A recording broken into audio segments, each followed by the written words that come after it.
Antes de mais, então, a confirmação de que concluí a minha pesquisa Atlântico Sul, esta análise de economia e poder entre dois países sul-americanos, dois afro-austrais. É claro que a presença desses países vai continuar na nova pesquisa que vou iniciar e que será sobre guerra econômica. A guerra econômica, numa primeira fase, eu vou trabalhar alguns pequenos temas setoriais da guerra econômica, sobretudo os aspectos energéticos, e definir o que é uma guerra econômica, já que a maior parte do funcionamento econômico me parece ter relações muito bélicas nesse sentido. Mas países como os países da nossa região oceânica, todos eles viveram uma guerra econômica de séculos, porque o colonialismo foi uma guerra econômica. Agora, portanto, será, digamos que, o mesmo quadro institucional. Vou trabalhar no quadro da pesquisa no Núcleo de Estudos Avançados do INEST, da Universidade Federal Fluminense, e no Centro de Estudos Internacionais do ISCTE, Instituto Universitário de Lisboa. Serão dois apoios institucionais apenas, e o trabalho eu vou fazê-lo de forma autônoma, e ficará à disposição sempre a dois níveis, quer dizer, ao nível da comunicação imediata, nós vamos nos comunicando por aqui, e ao nível de alguns artigos. Há já um artigo previsto sobre a questão energética, no relacionamento energético entre Europa e África. E faremos algumas referências ao Brasil nesse momento, e depois terá um texto especial sobre a questão energética brasileira. Bom, aqui atrás de mim está, então, a Cruz de Agadez. A Cruz de Agadez, portanto, Agadez é uma cidade do Níger, que é um grande centro de povoamento tuareg, é um símbolo da cultura tuareg e é também um símbolo importante em termos de produção artesanal, que está muito difundida no mundo, é muito procurada, sobretudo as de prata. Esta não é de prata, é de metal. E acima está um arco e uma flecha tradicionais da zona de Évora, no sul de Portugal, no Alentejo, que foi uma das últimas regiões de presença árabe na Europa, há uns séculos atrás, é claro. Mas este quadro todo, porque hoje, a primeira live no quadro, o primeiro vídeo no quadro desta nova fase da pesquisa, portanto, desta nova pesquisa sobre guerra econômica, vai incidir precisamente sobre a extensão para a África desse confronto mundial ao qual estamos assistindo entre o Ocidente e a Rússia, pelo menos entre o Ocidente e a Rússia. Vamos ver quem é que entra mais. A posição chinesa não tem estado bem definida, e a China procura ter sua política própria, e muitos países africanos procuram não tomar posição, manter uma posição de neutralidade e ver para onde vai um conflito desse tipo, até porque a África já teve uma experiência que foi importante durante a Guerra Fria, na fase final da Guerra Fria, em que as duas grandes potências intervinham usando outros países que estavam nos seus respectivos blocos, para fazer esse confronto. E, aliás, Angola foi o palco principal, embora não o único, depois a Etiópia também, e em termos de influência política, em termos de influência econômica, atingiu muito mais países africanos. Neste momento, estamos assistindo a isso entre a França e a Rússia.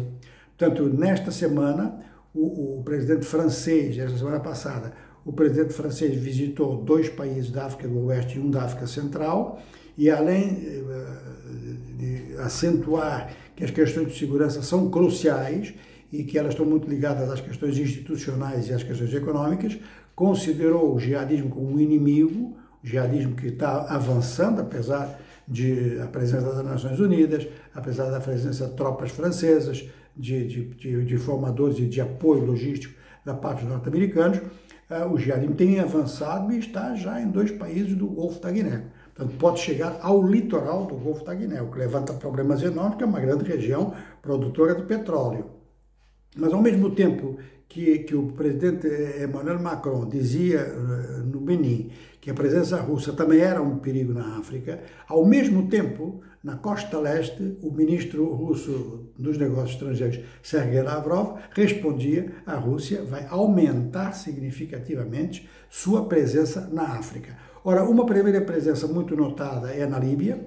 A empresa Wagner, que é uma empresa considerada privada, mas muita gente acredita que com o seu tipo de ação só pode funcionar se tiver apoio do Kremlin, e essa empresa Wagner tem dado apoio justamente ao governo que contesta o governo que está em Tripoli. A Líbia, nesse momento, uma vez mais, está com dois governos. e apoia muito as forças do general Khalifa Haftar, que é considerado como o mal da fita, ou seja, o cara que tem um exército próprio forte, sem dúvida alguma, forte, tem alguns apoios externos e tem funcionado um pouco como elemento de distúrbio nos acordos, porque ele quer ser figura principal nesses acordos. Mas, ao mesmo tempo, essa coisa do vilão numa guerra é sempre difícil de definir, porque ele tem apoio de um parlamento eleito com condições difíceis, mas é o que há eleito na Líbia, tem apoio desse parlamento que também se opõe ao governo de Trípoli, dizendo que esse governo de Trípoli tem apoios jihadistas dentro. Então, a Líbia está nessa situação, nesse confronto, tentou fazer eleições até dezembro do ano passado, não conseguiu, está tentando fazer eleições agora. O governo que devia organizar as eleições não conseguiu organizar e caducou o seu prazo de validade, e o governo que quer entrar não consegue entrar. O que está não quer sair disso, só entrega para um governo eleito. Ora, é do lado dessa contestação ao governo de Trípoli que se encontra a Rússia, mas se encontra também, de alguma forma, a França, que joga um pouco nisso. Então, digamos que o antagonismo, no caso concreto do Mediterrâneo, não é bem esse. É que do lado do governo de Trípoli está a Turquia. A Turquia que pretende desempenhar um papel importante não só na ligação do Mar Negro com o Mediterrâneo, e conseguiu um sucesso no acordo para o transporte do cereal ucraniano, que se vai utilizar a passagem nas águas territoriais da Turquia, vai exigir uma presença muito importante da Turquia em todas as notícias que se divulguem sobre isso, porque tem que passar nos Dardanelos, e aí é passar na Turquia mesmo. Ora, a Turquia, inclusive, pode armazenar uma parte do cereal e concedeu-se que pelo Mar Negro também possa passar comércio exterior da Rússia. Ora, apesar desses acordos, a Turquia e a Rússia aparecem como, do ponto de vista de país, do ponto de vista de estados, aqueles que têm presença mais forte na Líbia, um de cada lado. E a França não tem gostado muito da presença turca e, no caso da Líbia, fecha um pouco os olhos à presença russa. Já não é a mesma coisa na África subsaariana. Então, a Rússia, após uma série de coincidências, de problemas, de busca de material e de novos aliados por parte do governo da República Centro-Africana, portanto, em pleno coração da África Central, sem acesso ao mar, um alto funcionário centro-africano conseguiu contato com a Rússia prometeu material de guerra, e além de prometer material de guerra, prometeu apoio através da empresa Wagner. Mais do que isso, prometeu e conseguiu, é assim que as coisas estão, estabelecer uma unidade, que é a unidade de segurança aproximada do presidente Touadéra. O presidente Touadéra, que foi eleito democraticamente, ele enfrenta uma série de milícias, umas que são claramente de delito comum, a bandidagem que aproveita a situação política conturbada, e outros têm objetivos políticos. A antiga ditadura de um general está tentando federar essas milícias e criar problemas ao governo de Touadéra.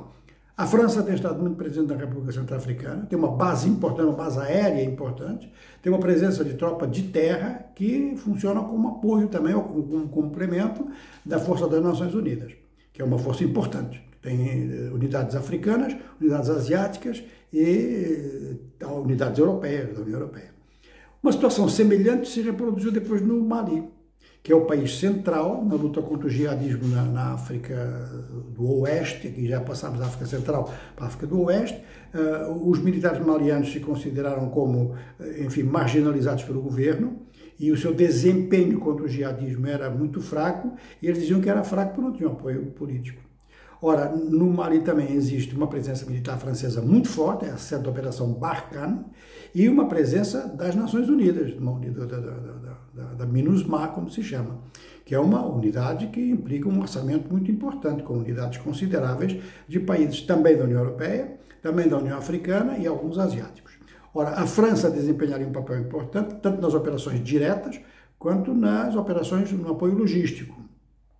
Os militares, com o seu péssimo relacionamento com os civis, e os civis em relação aos militares também não tomaram as precauções que deviam ter tomado, realmente não deram o apoio que deviam ter dado, confiaram muito na intervenção estrangeira, acabaram porque o país acabou por entrar num golpe de Estado. Um golpe de Estado que, como em todos os golpes de Estado na África, tem condenação da parte, primeiro, da União Africana, que imediatamente suspende o país onde houve o golpe de Estado. Em segundo lugar, a Comunidade Econômica dos Estados da África do Oeste, que é uma entidade de integração regional. Eu vou aqui sublinhar que 2/3 dos países africanos individualmente, em virtude da balcanização da África, como se diz, 2/3 dos países não são viáveis economicamente, mas são viáveis no quadro das 5 grandes macro-regiões, o que é até conhecido como panafricanismo. Só que isso não tem conseguido ser implementado. Uma entidade que procura muito implementar isso é essa CEDEAO, Comunidade Econômica dos Estados da África do Oeste, que naturalmente tem que se envolver muito em questões políticas, porque a base institucional é fundamental para se construir um mercado comum. Sem isso não se faz. Então, a CEDEAO imediatamente sancionou o Mali do ponto de vista econômico e afastou o Mali da CEDEAO, do centro de decisão, tanto mais que o golpe maliano estimulou 2 outros. Na República da Guiné, a Guiné-Conakry, não a Guiné-Bissau, e no Burkina Faso. A situação ficou tão grave que realmente para a França passou a ser um peso muito grande se apoiar e trabalhar junto com um governo desse tipo. As Nações Unidas também tiveram problemas e estão tendo quanto à legitimidade desse governo que pediu 4 anos de transição, coisa que a CEDEAO, Comunidade Econômica do Oeste Africano, não aceita, que é no máximo 2 anos de convocação de eleições. A França começou fazendo críticas, o governo militar maliano passou a dizer que, enfim, era uma interferência nos assuntos internos do Mali e entrou em contato então com a empresa Wagner ou com o governo russo, até que não sabemos, mas o resultado é o mesmo. A Wagner se instalou no Mali e o Mali pediu a retirada das tropas francesas, os franceses estão retirando. Em princípio, em agosto deverão sair todos. E o dispositivo da Wagner, provavelmente, é o que se diz, está crescendo. Ora, este fato, este aumento da influência russa, tem realmente uma relação muito grande com o contexto mundial, pela segunda vez.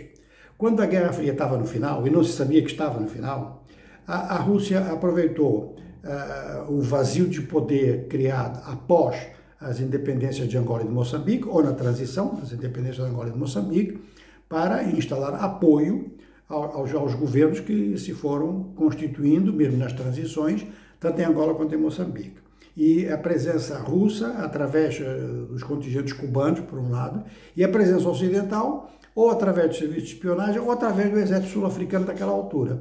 Os dois se chocando, sobretudo em Angola, se chocaram, em Moçambique um pouco menos, mas se chocaram. Mas houve necessidade, inclusive no final dos anos 80, pouco antes da queda do Muro de Berlim, de um acordo internacional, que foi o Acordo de Nova York, que garantiu a independência de Namíbia. Isso significava retirada das tropas sul-africanas de Namíbia e das tropas cubanas de Angola.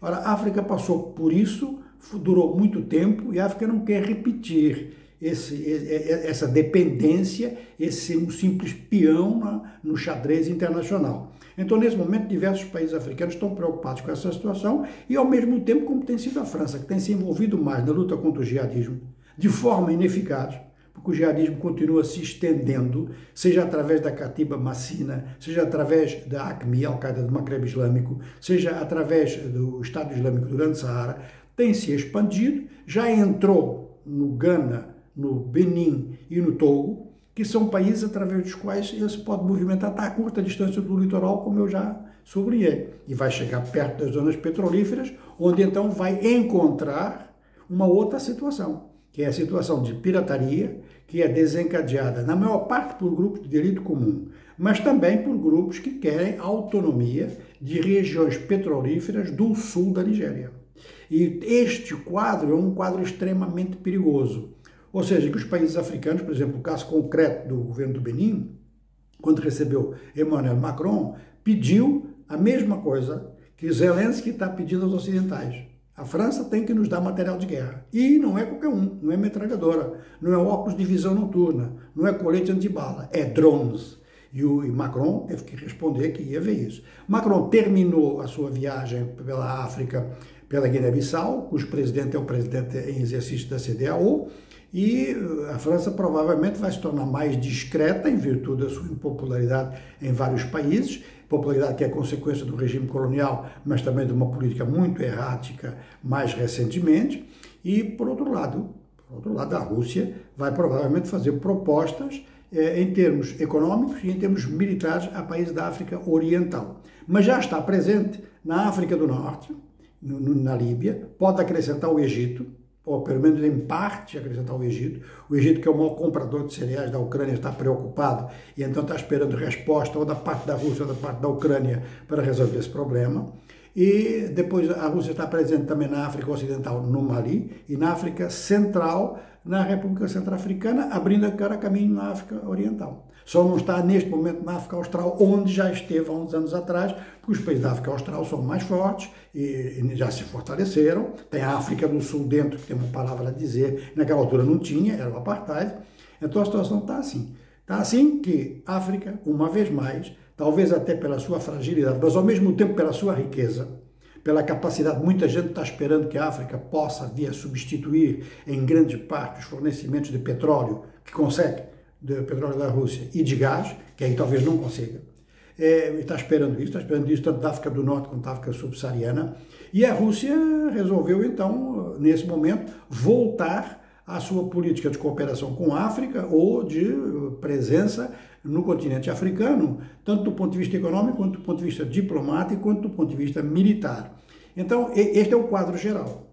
O que vai acontecer daqui para diante, ninguém sabe. O que se sabe é que a forma como foi o discurso de Emmanuel Macron, tanto em Camarões quanto no Benin, foi muito duro em relação à Rússia, significa vontade de Paris de combater a presença russa no continente africano, mas, por outro lado, a declaração imediata de Sergei Lavrov vai no mesmo sentido. Então nós podemos esperar que a África seja, neste quadro, que é o quadro de um confronto mundial de redistribuição de cartas, a África venha a ser um teatro de operações muito sério e vamos ver as consequências.